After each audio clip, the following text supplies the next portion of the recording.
No, okay, yeah. So at the Architecture Foundation, we're principally talking to architects and people who are somehow engaged professionally or vocationally within the built environment. But we do also have a public remit and also a political remit. So we're trying to talk to policymakers and we're trying to talk to the general public, which, yeah, it can be a struggle. I think for us, it's principally a marketing struggle. It's just hard to find the right channel as a charity with only sort of 4 part-time staff. How do you reach out to the general public? But actually, sometimes we find the right pressure point, and an event will sell out overnight because actually it is fascinating, and you don't have to have done 7 years of training to understand that it's fascinating.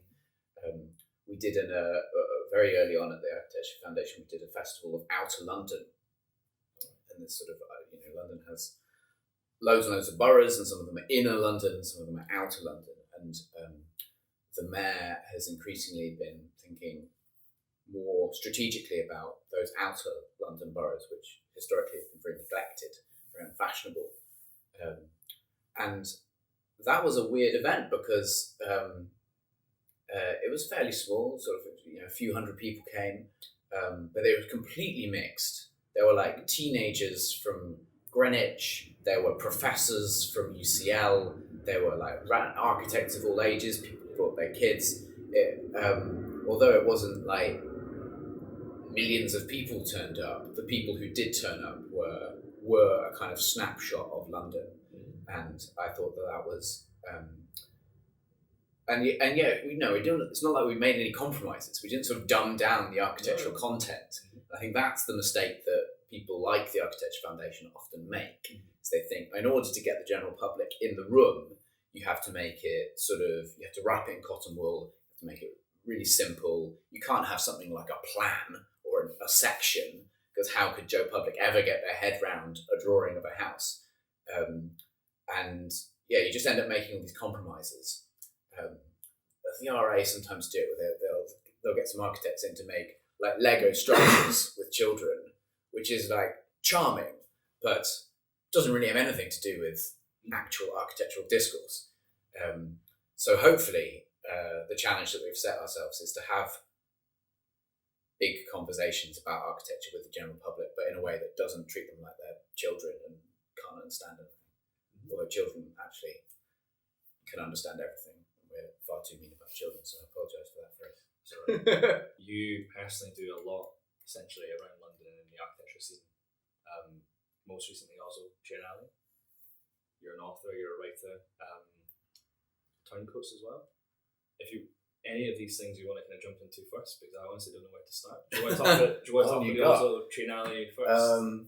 How did you get involved in that, and how did you... I curated the Oslo Architecture Triennale this year. It's open now. It closed at the end of November, with Interrobang, who are an architecture and engineering company.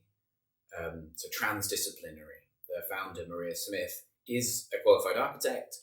She previously set up and ran Studio Weave, but she's also now a qualified engineer, which is quite a rare mix. But it's got a kind of commitment that runs through the practice of people who have more than one skill.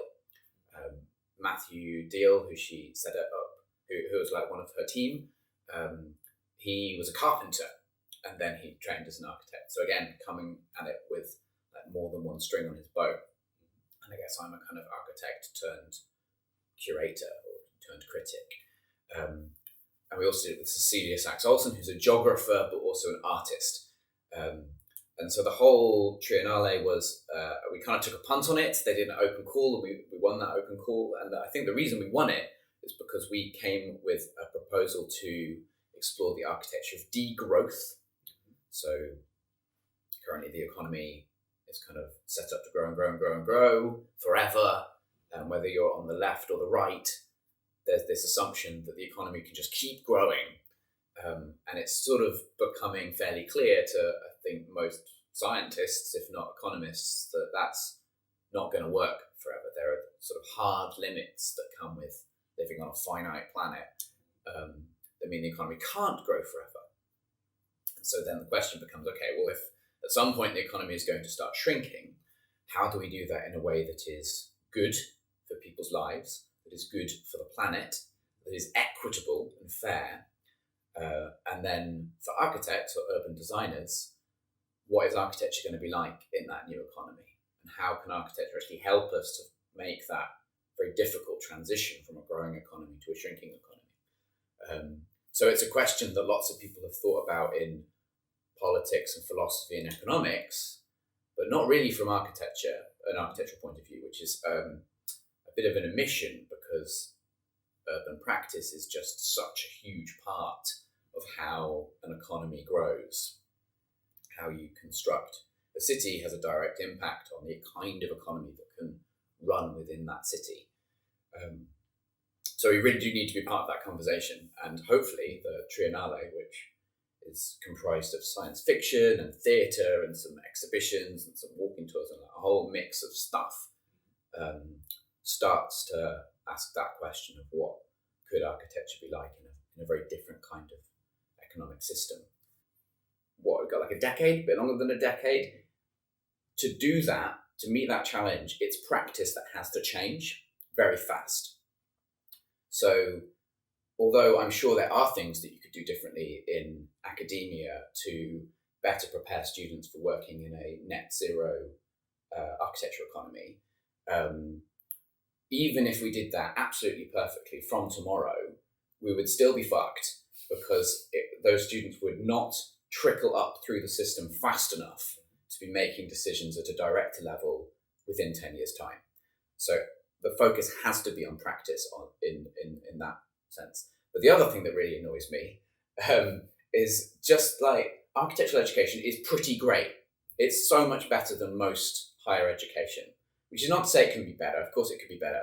But let's remember that if you're doing, most degrees have like almost no contact hours these days. You maybe have like a couple of lectures a week and then a fuckload of reading and the occasional seminar, which is not a rich education. It's a very academic, very book-based. It doesn't work for everybody. A lot of people just completely get lost in that world and find themselves depressed or dropping out or feeling very isolated. Architectural education has problems too, but ultimately has this like rich studio culture where you're immersed with loads of other people. It's very hands-on. You're kind of constantly making things, either digitally or physically. Usually involves quite interesting site visits, either like study trips to other locations or visits to construction sites. Increasingly involves like one-to-one making, like making a small pavilion or a structure in the forest or something. And has weekly one-to-one tutorials with leading experts. And then has crits. Well, a lot of people slag off crits, but I was in a crit the other day. This student had based her entire project around Kate Macintosh's Dawson's Heights.